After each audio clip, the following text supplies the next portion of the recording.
The Criterion is an association of Muslim women in business and the professions. The body has been in existence for well over 2 decades and has been adding value in different spheres of life, contributing to humanity. The activities include, but not limited to, welfare of women and children, education, care for the indigent and prisoners, to mention but a few, though it was founded in Lagos. It has since spread to other western parts of the Federation, including Abuja. Over the years, Criterion's contribution to national development cannot be quantified, lending a voice to the polity on contemporary issues.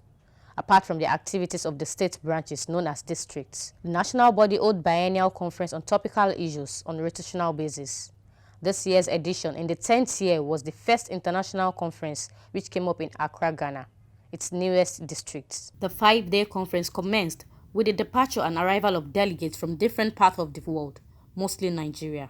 The seat of national office of the venue, Medina Institute of Science and Technology, with an advanced party to Accra to prepare to receive other delegates. The conference activities started swiftly with the visitation of the entire delegates led by the National Executive and members of the Board of Trustees to Mercy Muslim Primary School, where some items were donated to the school. The officials of the quiet and serene environment were on hand to receive the delegates and the items. Thursday, 29 August, the next day, activities started with delegates taken to the field for Keep Fit exercise. Plenary soon commenced with series of souls-lifting presentations. They all filled with mostly Criterion members from the globe and a sane invited guest. The session anchored by Ajia Balikis Oladimeji, a veteran journalist, and Sister Ganiat Oresomi. The opening prayer by Ajia Alima Otuyo, translated to the recitation by Borhana Hamed and Sister Abdul Fattah. أعوذ بالله من الشيطان الرجيم بسم الله الرحمن الرحيم يا أيها الناس اتقوا ربكم الذي خلقكم من نفس واحدة وخلق منها زوجها وبث منهما رجالا كثيرا ونساء واتقوا الله الذي تساءلون به والأرحام إن الله كان عليكم رقيبا وآتوا اليتامى أموالهم ولا تتبدلوا الخبيث بالطيب ولا تأكلوا أموالهم إلى أموالكم إنه كان هوبا كبيرا وإن خفتم ألا تقسطوا في اليتامى فانكحوا ما طاب لكم من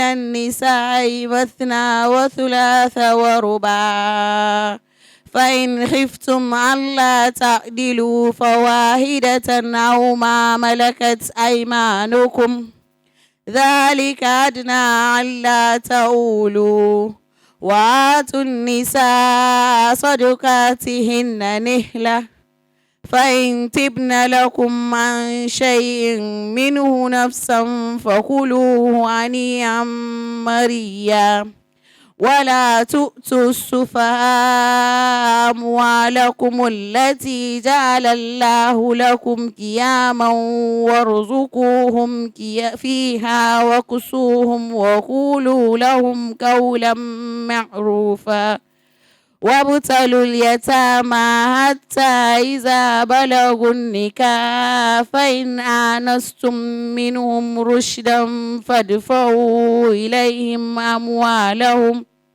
ولا تأكلوها إسرافا وبدارا أن يكبروا ومن كان غنيا فليستعفف ومن كان فقيرا فليأكل بالمعروف فإذا دفعتم إليهم أموالهم فأشهدوا عليهم وكفى بالله حسيبا للرجال نصيب مما ترك الوالدان والأقربون وللنساء نصيب مما ترك الوالدان والأقربون والوالدان والأقربون مما كل منه أو كثر نصيبا مفرودا وإذا هدر القسمة أولي القربى واليتامى والمساكين فارزقوهم منه وقولوا لهم قولا معروفا صدق الله العظيم.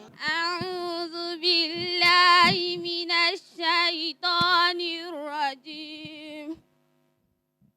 قد سمع الله قول التي تجادلك في زوجها وتشتكي إلى الله والله يسمع تهاوركما إن الله سميع بصير.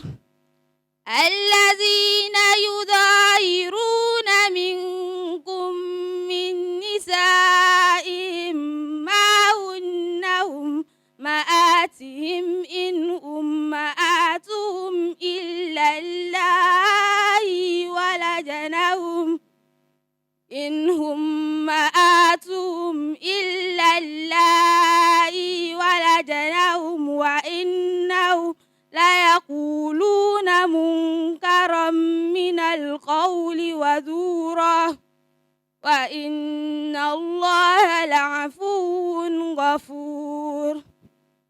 والذين يظاهرون من نسائهم ثم يعودون لما قالوا فتحرير رقبة من قبل أن يتماسا ذلكم توعظون به والله بما تعملون خبير.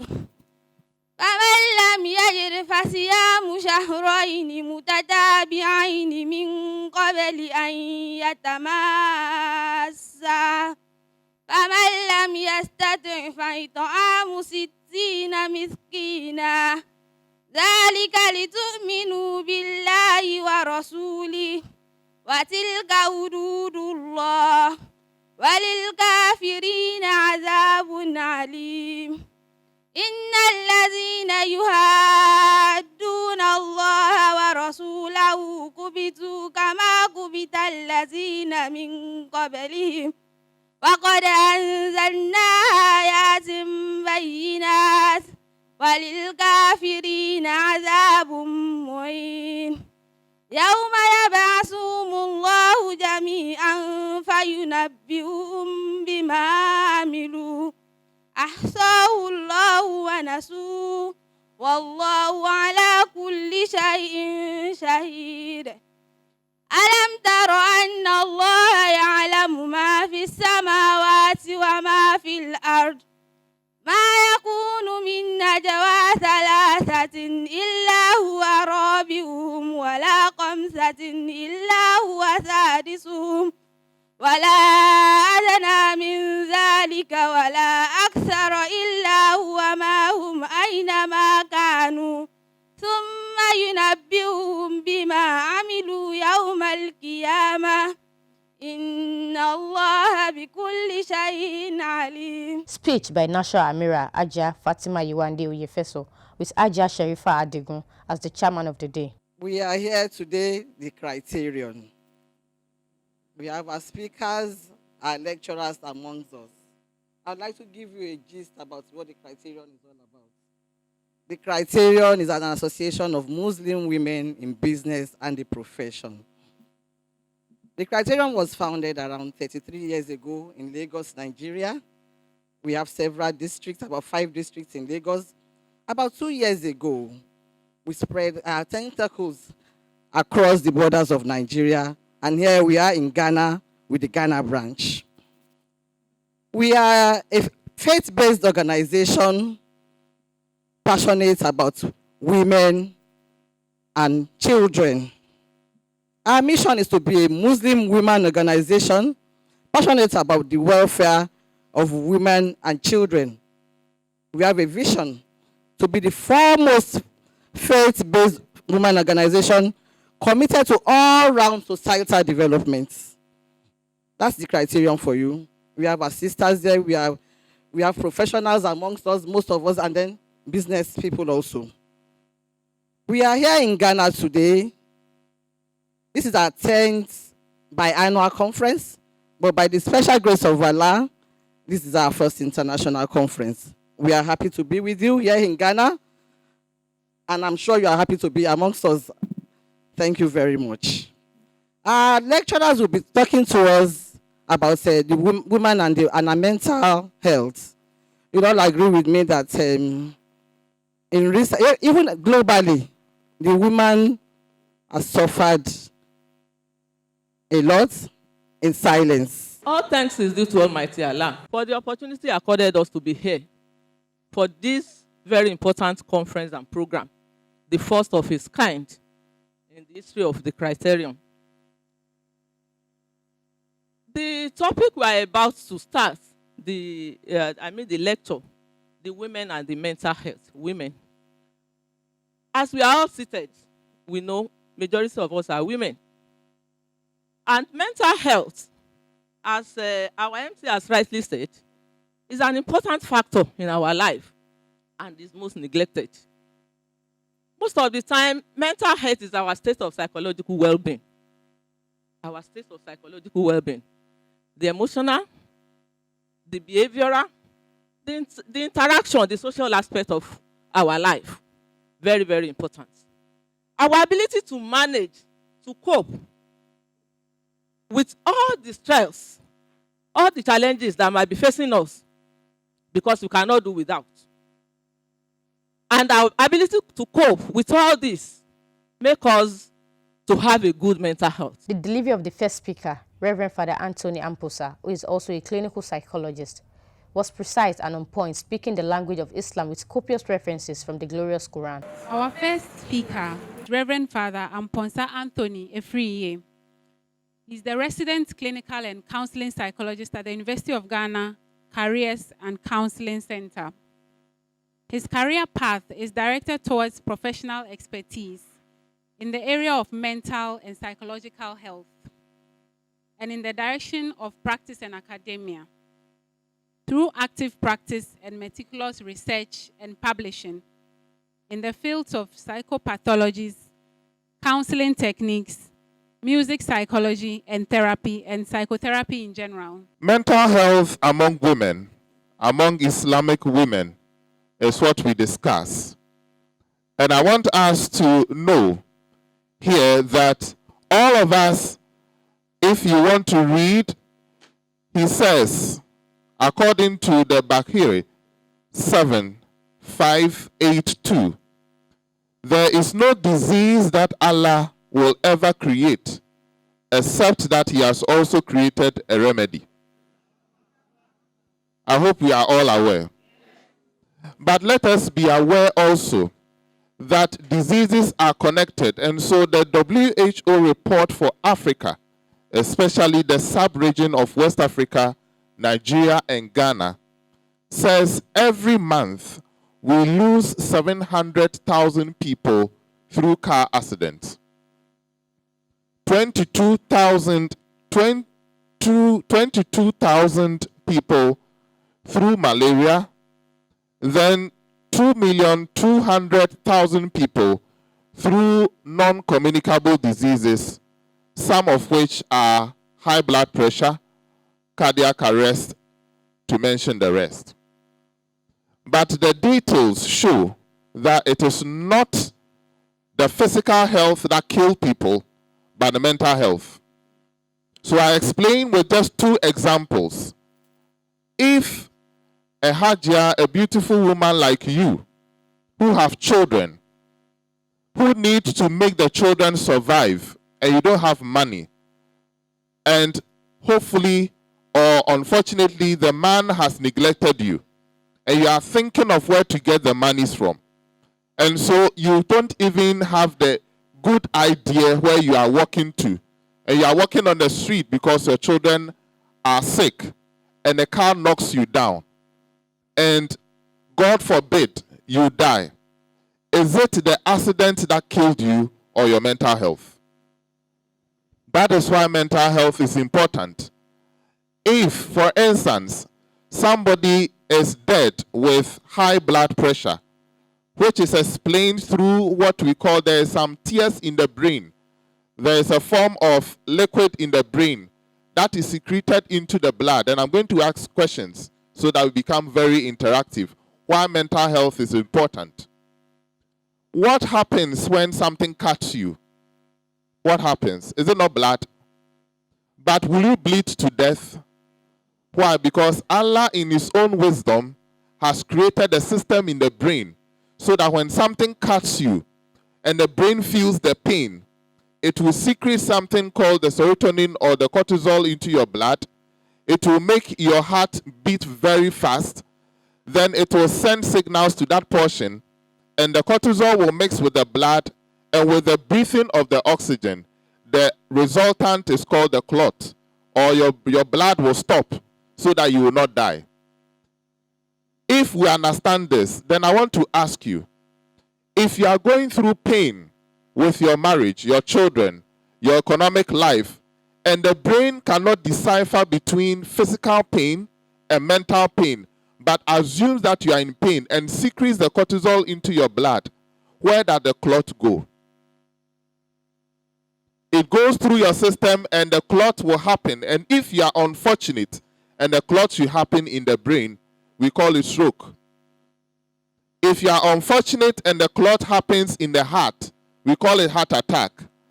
And when this is happening, what happens is that your pupil, your eyeball, will begin to narrow. And so with time, you develop eye disease. Your digestive system will slow down. And with time, you are not eating, but you are growing fat. And you are about having all the diseases. And the cortisol sometimes will release some, other things inside our bloodstream. And that will cause us other diseases. Submission and subjection are not the same. But people judge Islam and think that Islam is subjection. So when you see a woman in hijab, see her. Islam has brainwashed her. That is why she is walking like that. That is why she is dressed like that. So before an Islamic woman will step out of her room, you are already judged. When you decide to be submissive, even to Allah himself, through your husband, through society, we think that you are brainwashed and you are sidelined, and for which reason you are not respected.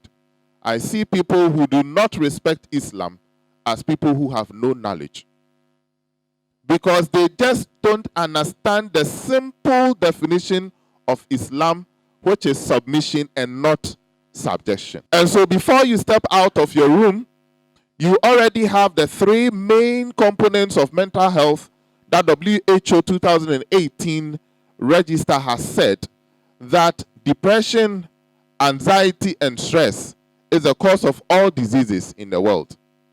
So you are stressed out because people do not understand you. The moment you begin to look around you and people who do not understand you, the first point is that the mental health starts with you. And if you have realized, most Muslim women suffer from high blood pressure or eye disease, or sometimes we call it irregular bowel syndrome, because your digestive system will slow down. Islam is not against women, and we should know that. But culture has made certain cultural communities make women subject to men. And so when you step out, if you're a Nigerian or a Ghanaian, the first thing you may be believed to know is that you are a subject. You are not subjects, you are human beings. How many of us feel sad? How many of us cry in our pillows? How many of us walk around and even in the crowd like this, we feel alone? There is somebody who is all peaceful. Go to him. Allah always listens to you. So women in business, women in profession, my activation to your heart this morning is that Why must you be knocked down by a car? Why must you die of high blood pressure?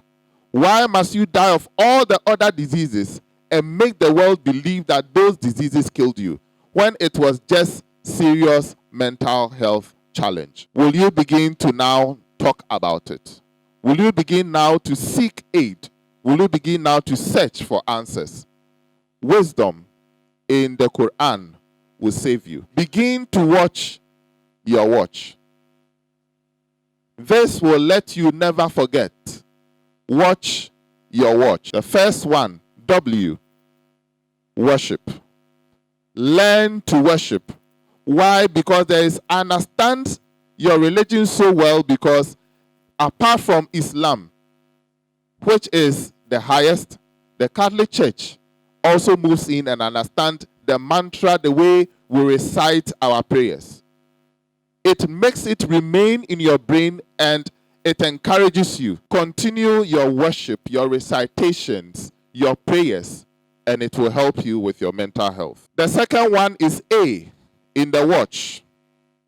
Be aware that whatever is killing you will stem from your mental health. Be aware. The next one is find treatment. Treat yourself. Find the treatment. Treat. If you need to speak to somebody, if you need to go for therapy, if you need to seek professional help, find that treatment, the T. The next one is this is where I want you to laugh or smile. Muslim women, chill the kakra. Enjoy yourself. Chill kakra. Chill kakra. Who is preventing you from enjoying life? Enjoy life. Chill life. The only clause I add to the chill is that it still goes back to the W. Never offend your God. So if you know that your chilling is offending your God, stop it. The last thing, H. Be holy. Be whole. Be holistic. Yes, Allah is holy. So be holy. Learn to be righteous. Be holy. And be holistic. Holistic is put all together. Enjoy your business. Enjoy your profession. Enjoy your family. Enjoy your religion. Put everything and live a holistic life. Don't shift to one side. Learn to enjoy all.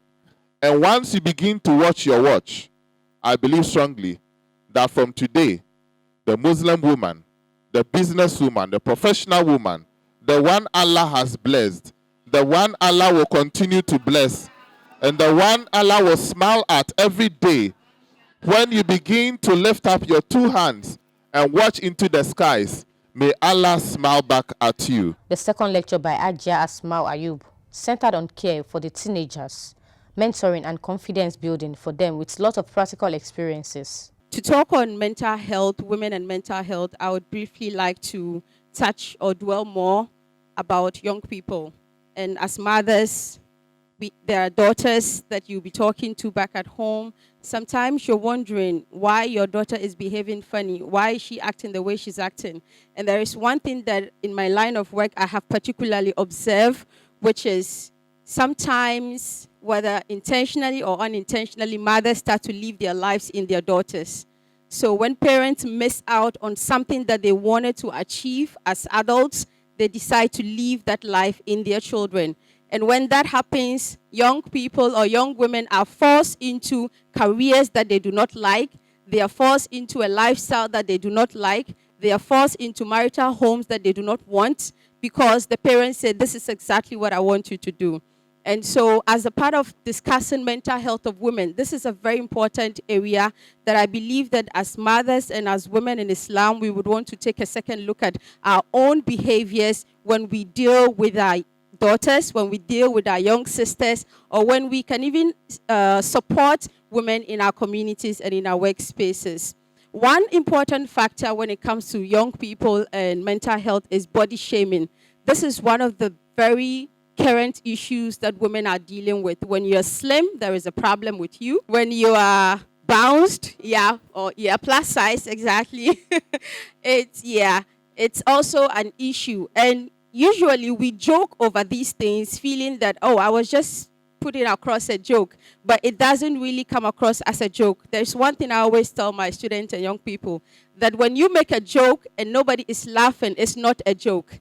And so when you tell a woman she looks too slim, why do you look like this? Lately you've slimmed down. We say this unintentionally. We say this unconsciously. Sometimes we say it with a clean heart. But mind you, the person receiving that information might be dealing with one issue or another. The best thing you can do at a point where you realize that your sister is losing weight is to practically try to go around her what's going on in her world. Social support, network of social support is one critical thing. And Reverend did mention about the experience of the young woman whose son was murdered. I am very familiar with that story. The sister is particularly like a sister to me, and I was there as well, yes. So that story, the circle of women that was with her automatically is a comforting situation for her. It would get to a time where they would all exit, but that memory that you leave with somebody who is in distress is something that lives with them for the rest of their life. And this helps them to push out quickly when they found themselves in such situations.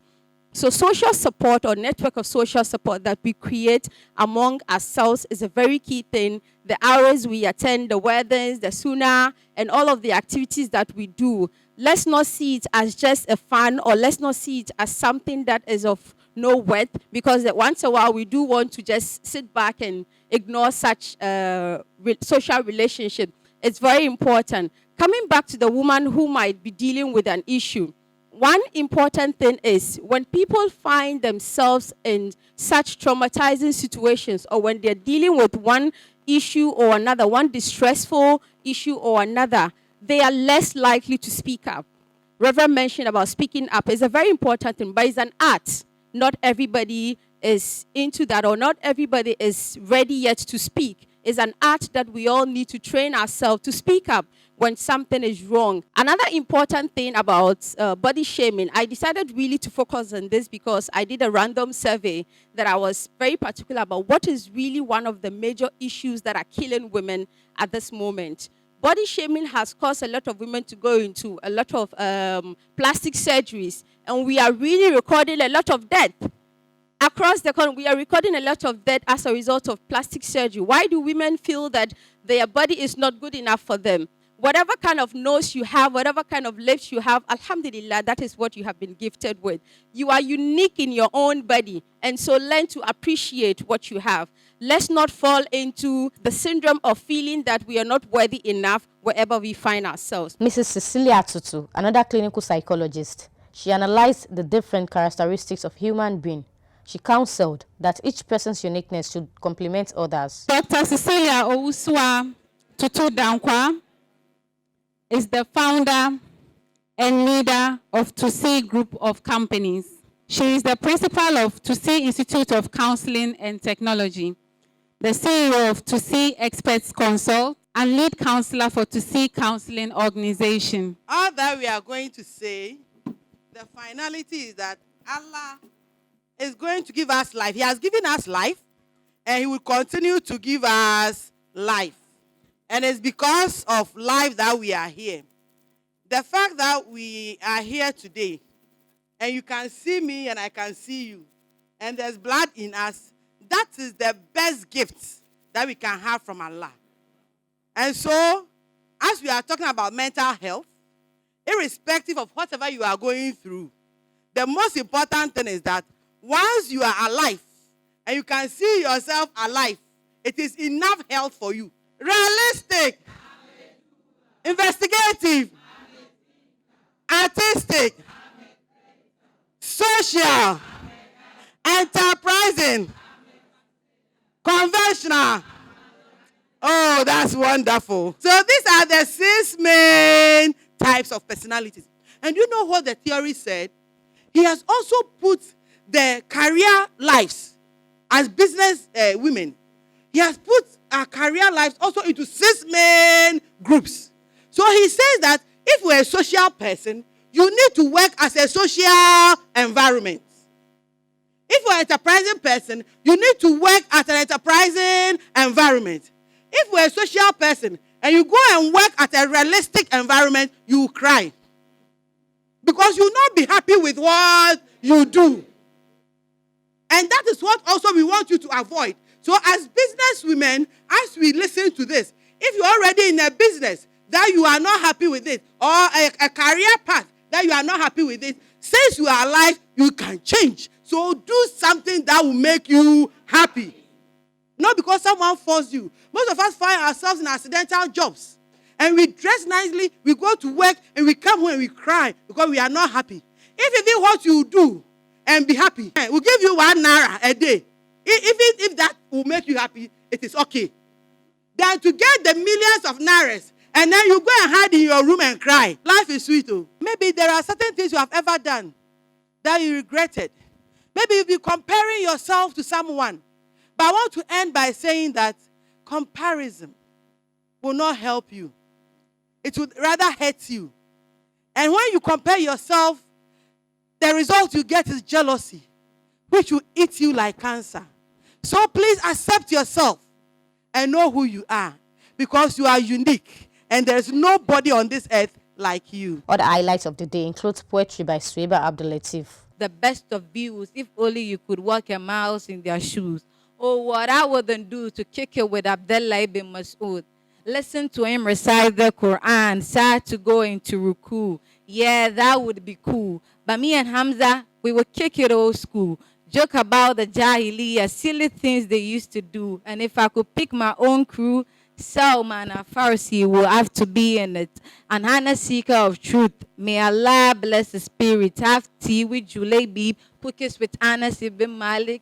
Anything to pick up their brain again, a better understanding. Could you remember taking a class with Abdullah ibn Abbas, a scholar by the age of 10, just a boy among the men? And if I just had one friend, it would be Abu Bakr Siddiq. Someone to hold down and to really represent. When Sumaya held the chin to a killer, did she think we would name our little girls after her to keep them straight? And who cares about those rappers? We got Hassan ibn Thabit.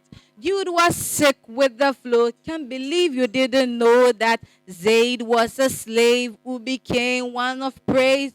Lived the American dream when America was free. Umar bin Khattab was a G. Held it down for a deen. The real Superman made the devil cross the sea.